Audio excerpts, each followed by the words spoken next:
어떻게 우리는 살아야 할 것인가? 오늘 세 가지를 말씀드리려고 합니다.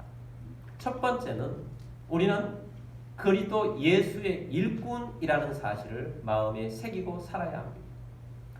우리가 누구냐? 우리는 그리스도 예수의 일꾼이다. 이것은 우리 그리스도인이 가져야 할 정체성입니다. 여러분, 우리가 흔들리는 이유는 우리의 정체성이 누군지를 알지 못하고 또 피상적으로 알아서 자꾸 정체성이 흔들리기 때문입니다. 우리는 누구냐? 우리는 그리스도의 예수의 일꾼이다. 이 사실을 마음에 확실히 새겨야 합니다. 우리 한번 1번을 함께 선포해 보겠습니다. 우리는 그리스도 예수의 일꾼입니다. 다시 한번요. 우리는 그리스도 예수의 일꾼입니다. 이 사실을 여러분의 마음에 새기게 되기를 바랍니다. 신약 최고의 일꾼은 사도 바울이라고 생각합니다. 사도 바울은 이 정체성이 너무나도 분명했습니다. 흔들리지 않습니다. 나는 누구냐? 나의 정체성은 누구냐? 바로 이 정체성을 나를 구원해 주신 또 나를 부르신 예수 그리스도에 두고 있었습니다. 그래서 이것을 두었기 때문에 사도 바울은 서신을 쓸 때마다 편지를 할 때마다 항상 1장 1절에는 이 내용을 전하고 있습니다. 그 중에서 갈라디아서 1장 1절 말씀을 보겠습니다. 사람에게서 난 것도 아니요 사람으로 말미암은 것도 아니요 오직 예수 그리스도와 그를 죽은 자 가운데서 살리신 하나님 아버지로 말미암아 사도된 바울은, 자, 이 말씀에 보면 나는 사도라는 것입니다. 내가 사도된 것은 사람에게서 난 것도 아니요 사람으로 말미암은 것도 아니다. 나는 내 스스로 사도가 된 것도 아니고 어떤 사람으로부터 이것을 임명받은 것도 아니다. 나의 이 근거는, 내가 사도된 근거는 어디서부터냐? 오직 예수 그리스도와 그를 죽은 자 가운데서 살리신 하나님 아버지로 말미암아 사도된 바울은, 오직 누구로부터? 예수 그리스도와 하나님 아버지로 말미암아 나는 사도가 되었다. 나는 누군가? 나는 예수님 또 하나님 뜻으로 말미암아 사도가 되었다. 주님의 종으로 부름을 받았다. 이것이 사도 바울의 삶의 근거였습니다. 자기의 정체성이었다는 것입니다. 그래서 사도 바울은 자기는 무엇을 위해서 이렇게 열심히 살고 있는가? 나는 부르심을 받았기 때문에 이렇게 산다라고 말씀합니다. 로마서 15장 16절 말씀 보겠습니다. 이 은혜는 곧 나로 이방인을 위하여 그리스도 예수의 일꾼이 되어 하나님의 복음의 제사장 직분을 하게 하사 이방인을 제물로 드리는 것이 성령 안에서 거룩하게 되어 받으실 만하게 하려 함이라. 아멘. 사도 바울은 하나님의 은혜를 받았습니다. 그 은혜가 뭐냐? 곧 나로 이방인을 위하여 그리스도 예수의 일꾼이 되어, 나는 사도인데 이 사도는 그리스도 예수의 일꾼이 된 것인데 누구를 위해서? 이방인을 위하여서. 사도 바울은 주님이 부르실 때 이방인의 사도로 부름을 받았습니다. 그래서 사도 바울은 이방인을 볼 때마다 가슴이 뛰었습니다. 그래서 이방인을 구원하여서 하나님께 제물로 드리는, 하나님의 사람으로 드리는 그것이 내 사명이다. 이것을 분명히 하고 있습니다. 그래서 이 사명을 받았다는 것은 이것을 가장 우선으로 여기는 것입니다. 여러분, 소명의식, 그것이 매우 중요합니다. 우리가 살아가면서 나는 하나님으로부터 이렇게 하라고 부르심을 받았다. 이것은 소명의식이에요. 콜링이에요. 주님이 우리를 부르셨는데 나는 이런 것을 하라고 부름을 받았다 하는 이 소명의식이 중요한 것입니다. 사도 바울은 내가 그리스도로부터 하나님으로부터 부름을 받았는데 사람으로 말미암음도 아니고 또 사람에게서 내가 어떤 것을 받은 것도 아니지만 하나님으로부터 부름을 받아서 이 소명의식을 가지고 산다는 것입니다. 여러분, 오늘 우리 임직을 받은 분들은 사람으로부터 받은 것이 아닙니다. 목사님이 임직하시지 않았습니까? 맞습니다.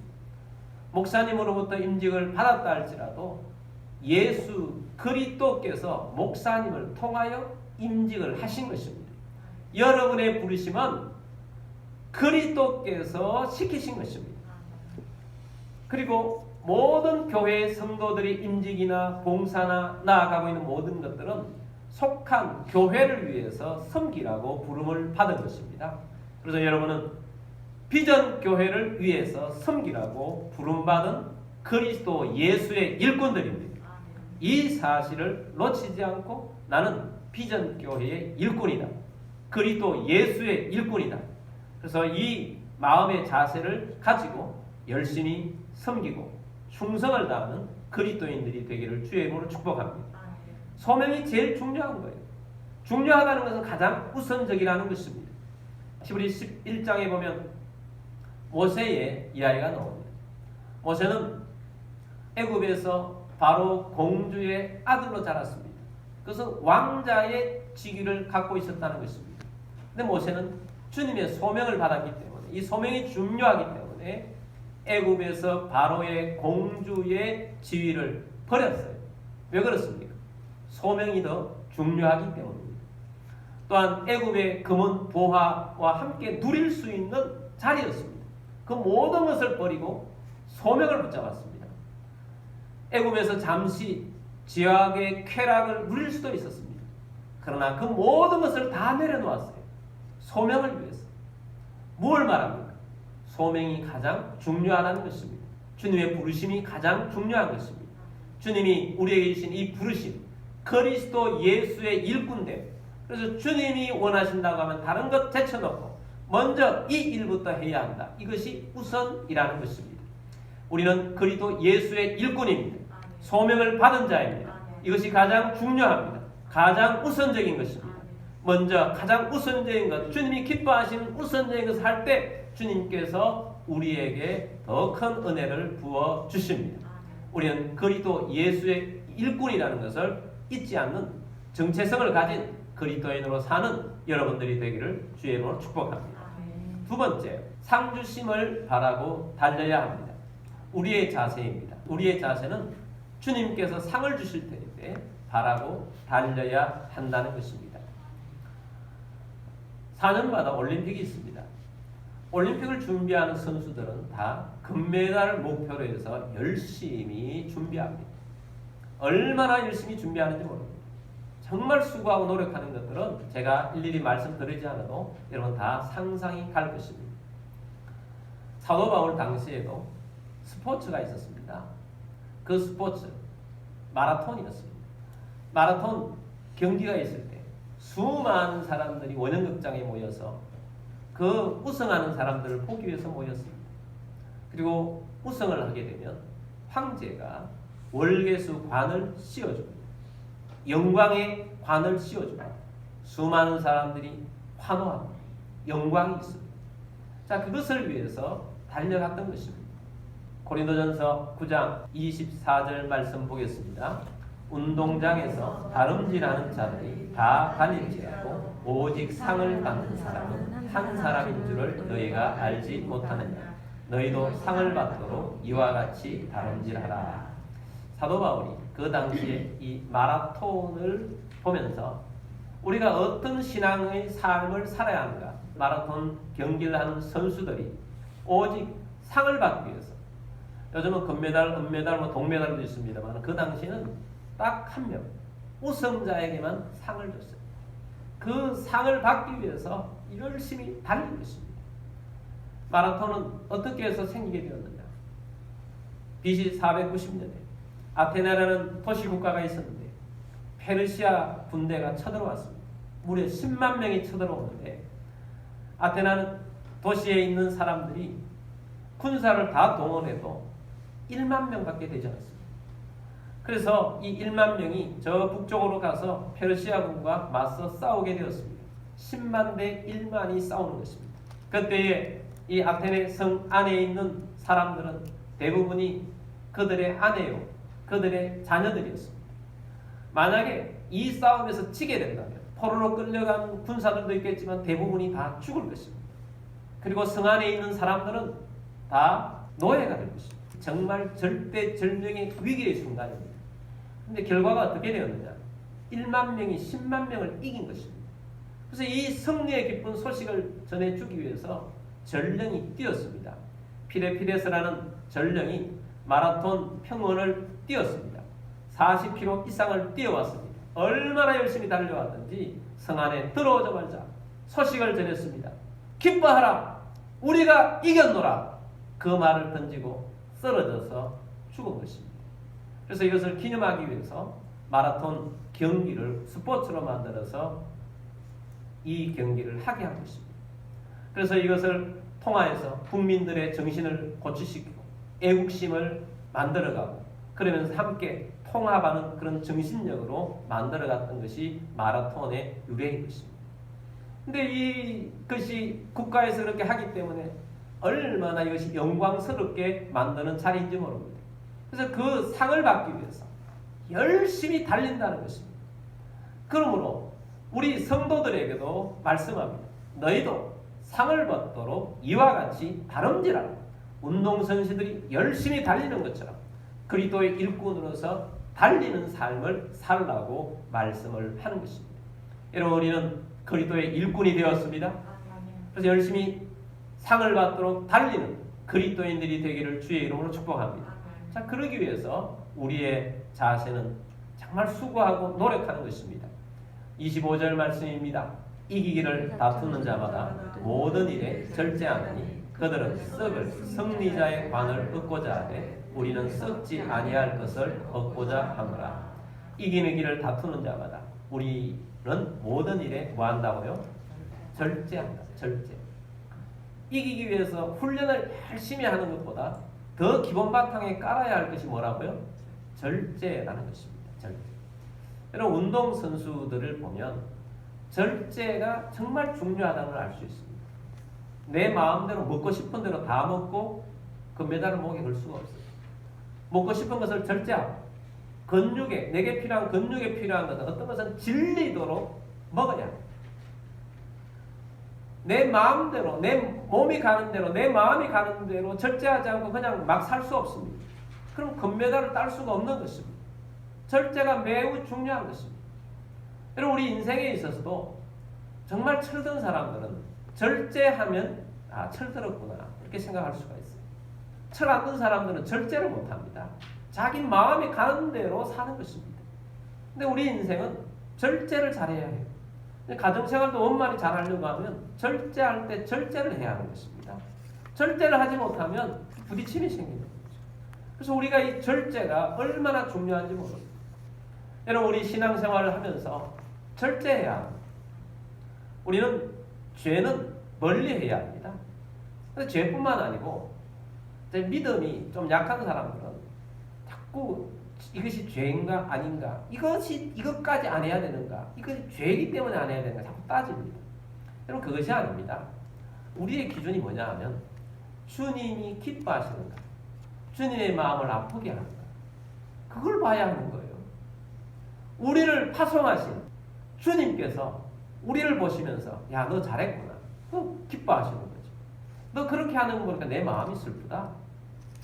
그건 주님을 마음을 아프게 하는 거잖아요. 그래서 기준이 주님이어야 하는 것입니다. 그래서 우리가 주님이 절제하라고 하면 절제하는 것입니다. 그래서 우리는 말이나 우리의 행동이나 우리가 가야 할 것, 가지 말아야 할 것, 우리가 이것을 해야 하느냐 말아야 하느냐 다 주님이 기뻐하시느냐, 주님이 하지 말라고 하느냐, 그것에 기준을 두고 살아야 한다는 것입니다. 그래서 우리가 정말 주님 앞에 충성된 자로 서가는 여러분들이 되기를 주의 이름으로 축복합니다. 우리가 주님의 일을 하려고 하면 사단이 방해를 놓고 우리를 넘어지게 하고 쓰러지게 하려고 하는 것이 시험이라는 거예요. 그래서 우리가 열심히 섬기려고 하는데 나를 이렇게 시험 들게 해, 저 사람 때문에 나는 못하겠다, 이런 일들이 있을 수 있어요. 이봉주 선수가 마라톤 경기를 하다가 언제나 잘하는 건 아니었습니다. 한 번은 뛰다가 옆에 선수에 걸려서 넘어졌어요. 넘어졌는데 무릎인가 이걸 다쳤어요. 쩔뚝거리면서도 일어나서 끝까지 완주했습니다. 그때 1등을 못했어요. 그때 메달을 못 받았어요. 그렇지만 완주했다는 것 때문에 많은 사람들이 박수를 해주었어요. 여러분, 우리가 상은 못 받을 수 있어요. 물론 우리는 잘하면 우리는 1등만 아니라도 우리 하나님께서 다 면류관을 주실 것입니다. 상을 주실 것입니다. 끝까지 완주하는 것이 중요해요. 시험 들지 않고 다시 일어서서 끝까지 달려가는 것이 중요하다는 것입니다. 우리 교단의 총회장 목사님 중에 간증을 하시는 것을 들었는데 저는 그 간증이 참 감동적이더라고요. 그분의 어머니, 그러니까 그분의 아버지죠. 아버지가 일찍 돌아가신 거예요. 시골에서 살았는데 어머니 혼자서 그 자녀들을 정말 열심히 키우는데 너무 가난한 것입니다. 정말 먹고 살기도 힘든 거예요. 그래서 거지처럼 살았다고 합니다. 근데 누군가가 전도를 해서 신앙생활을 하게 되었습니다. 예수를 믿고 나니까 너무 좋아서 이 어머니가 자녀들을 데리고 신앙생활을 금메달을 따듯이 열심히 신앙생활을 했다고 합니다. 기도하면서 열심히 노력하고 수고를 했는데 어느 날 무슨 이유 때문인지 전도사님이 자기 어머니를 만나서 이제부터 교회 나오지 말라고 하더라고요. 그래서 이 목사님 말이라면 우리가 너무 가난하니까 냄새나고 그러니까 싫어서 그렇게 이야기한 것 같다고 이야기를 하는데 무슨 이유가 있겠죠. 근데 어떤 이유가 있는지 교회를 나오지 말라고 하는 건 잘못된 거죠. 절대로 그래서는 안 된 일인데 그런 말을 들었던 것입니다. 그 어머니는 몇 날 며칠을 울었습니다. 그러나 포기하지 않고 다음 주에도 또 교회를 갔습니다. 나오지 말라고 하는데도 교회를 갔습니다. 눈물을 흘리며 자녀들을 데리고 교회를 가서 열심히 살았어요. 근데 그 목사님이 이야기했던 것입니다. 그때 우리 어머니가 교회를 그렇게 포기하지 않고 열심히 다니고 봉사하고 섬기고 기도했기 때문에 오늘의 자기와 자기 동생들이 있다는 거예요. 이 목사님은 장남인데 어머니가 그때 포기했다면 자기가 목사가 됐겠느냐, 신앙생활을 했겠느냐는 거예요. 어머니가 그렇게 포기하지 않고 시험에 빠지지 않고 이겼기 때문에 자기가 있고 자기 동생은 법조인이랍니다. 근데 이 법조인인데 자기 동생이 이 법조인들을 많이 전도를 해가지고 그 교회는 대부분이 법조인으로 구성된 교회예요. 그러니까 열심히 신앙생활하면서 함께 하나님의 나라에는 훌륭한 그런 그리스도인이 되게 한 것은 자기 어머니가 시험을 견디고 이겨나갔기 때문에 그런 결과를 얻게 된 것이다 하는 것입니다. 여러분, 상을 얻도록 끝까지 완주하며 달리는 신앙인들이 되기를 주의 이름으로 축복합니다. 이것이 우리 신앙인의 자세가 되어야 합니다. 세 번째는 목적을 향하여 달려야 합니다. 비전이 있어야 합니다. 목적이 있어야 합니다. 꿈이 있어야 합니다. 고린도전서 9장 26절 말씀입니다. 그러므로 나는 다름질하기를 향방 없는 것 같이 아니하고 싸우기를 허공치는 것 같이 아니하며 그러므로 나는 다름질하기를 향방 없는 것 같이 아니한다. 목적이 있는 거죠. 운동선수가 어떤 목적을 향해서 달려야 되는데 마라톤을 하다가 옆으로 샜다. 목적지로 안 가는 거죠. 운동 경기는 다 목적이 있어요. 다 목적이 있습니다. 목적을 향해서 달려가야 하는 것입니다. 여러분, 우리 주님께서는 우리에게 목적을 주셨어요. 우리에게 꿈을 주셨어요. 가장 큰 비전은 다른 거 아닙니다. 세계 복음화입니다. 주님께서 이 땅에 믿지 않는, 그래서 방황하고 있는 수많은 영혼들을 구원하기 위해서 이 땅에 오셔서 십자가에 달리시고 우리를 구원해 주신 거예요. 예수님이 십자가에 달리신 이유는 이 땅에 방황하는 영혼들을 구원하여 하나님의 나라를 이루는 것입니다. 지금도 예수님께서 하나님 우편에 계심에도 온 세상을 통치하시는 가장 중요한 목적은 믿지 않는 자들을 구원하여 하나님의 나라를 확장하고 주의 구원을 이루어가는 것입니다. 우리는 그분의 부르심을 받아서 그리스도의 예수의 일꾼이 된 것입니다. 당연히 우리에게도 그 일을 감당하도록 우리를 불러주신 것입니다. 여러분, 우리는 구원받았습니다. 나 혼자 구원받은 것이 아니라 우리 또한 다른 사람들을 구원해야 합니다. 그래서 우리 교회도 비전이 있습니다. 꿈이 있습니다. 우리 이웃들을 구원하는 것입니다. 그리고 우리 다음 세대들을 일으켜 사회를 변혁시키는 것입니다. 그리고 예수님 말씀처럼 세계 복음화를 이루는 것입니다. 세계 복음화 거창하죠. 그러나 그 거창한 것도 우리 개인으로 출발할 때는 내 이웃을 구원하는 것으로부터 시작합니다. 나로부터 시작합니다. 나로부터 시작되는 것은 바로 내가 한마디 말하고 내 한마디 복음에 전파하고 내 한 사람 주변에 있는 사람을 전도하는 것으로부터 세계 복음화가 이루어지는 것입니다. 그러므로 여러분, 새해에는 전도하고 제자 삼는 우리들이 되기를 주의 이름으로 축복합니다. 다른 것이 아닙니다. 다름지기를 하기를 향방 없는 것 같이 합니다. 주님께서 정해주신 이 목적을 향하여서 달리는 것입니다. 싸우기를 허공을 치는 것 같지 아니한다. 권투 선수가 허공만 자꾸 치면 이길 수가 없습니다. 펀치를 날리되 정타를 날려야 하는 것입니다. 그 정타는 뭐냐? 목적. 주님이 우리에게 주신 이 목적을 향하여서 정타를 날려야 하는 것입니다. 구세군 창시자였던 윌리엄 부스가 환상을 보았습니다. 하나님께 주신 환상인데 우리가 전에 영상을 통해서 보았습니다. 오늘 제가 그것을 다시 한번 말씀으로 전해드리겠습니다. 윌리엄 부스가 환상을 봅니다. 어두컴컴하고 어마어마한 파도가 치는 바다가 보입니다. 근데 그 바다에는 수많은 사람들이 빠져서 허우적대고 있습니다. 살려달라고 아우성입니다. 이리저리 빠져 죽는 사람도 있고 살겠다고 헤엄을 치고 이런 사람들이 있습니다. 그런 것 옆에 아주 신령한 높은 산이 있습니다. 그 산 아래에는 아주 안전하게 되어 있는 곳이 있습니다. 그래서 사람들이 그곳으로 가면 사는 것입니다. 그곳에 보니까 구조된 사람들이 그곳에 있습니다. 구조된 사람들이 그곳에 들어와서 회복을 합니다. 회복을 한 다음에는 이 윌리엄 부스가 환상을 본 것에는 정말 놀라운 것은 뭐냐? 조금 전에 자기들이 그렇게 물에 빠져 죽어갔던 그것은 다 잊어버린 채 그곳에서 살고 있더라는 것입니다. 건망증에 걸려서 구조할 생각은 하지 않고 자기의 삶만 열심히 살더라는 것입니다. 어떤 사람들은 열심히 놀기도 하고 어떤 사람은 게임하기도 하고 어떤 사람은 운동도 하기도 하고 그러면서 거기에 살고 있더라는 거예요. 근데 이 바다에는 지금도 죽어가는 수많은 사람들이 있습니다. 그때 하늘에서 예수님께서 갑자기 내려오시더니 바다에 들어가셔서 이런 사람 저런 사람들을 막 구조하면서 소리를 칩니다. 여기 와서 구조하라. 여기 와서 구조하라 하는데 이 안전한 곳에 있는 사람들은 아무도 그 소리를 듣지 않고 자기 일만 열심히 하고 있더라는 것입니다. 그런데 그 사람들 중에 일부가 그 신령한 산을 바라보면서 주님 감사합니다. 우리를 구원해 주셔서 감사합니다.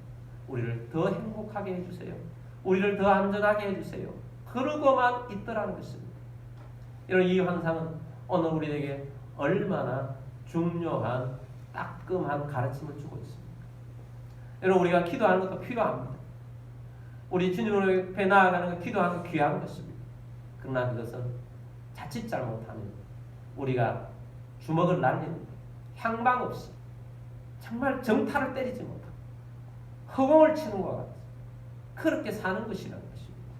그래서 주님께서는 이렇게 말씀합니다. 먼저 그의 나라와 그의 의를 구하라. 아무것도 염려하지 말라고 그랬잖아요. 내 생활에 염려하지 말고 먼저 구할 것은 하나님의 나라와 하나님의 의를 구하라는 것입니다. 여러분 교회는 유람선이 아닙니다. 교회는 구조선입니다. 교회는 영혼을 구원하라고 우리를 불러주신 것입니다. 그래서 여러분 우리가 수고하고 봉사합니다. 노력합니다. 이 수고하고 봉사하는 것도 다 목적이 있습니다. 구조하기 위해서 우리 성도들 또 서로 잘 봉사하고 섬기며 또 하나님께 예배도 잘하고 힘을 얻어서 세상에 나가서 영혼을 구원하고 주님이 주신 목적을 이루어 가도록 주님께서 우리를 불러주셨다는 사실을 잊지 않는 우리들이 되기를 주의 이름으로 축복합니다. 그래서 우리는 이 목적을 잊지 않고 정말 주님께서 열매를 맺게 하시는 그리스도인으로 살아가며 하나님의 나라에 정말 멋진 별과 같이 빛나는 주의 백성들이 다 되시기를 주의 이름으로 축복합니다.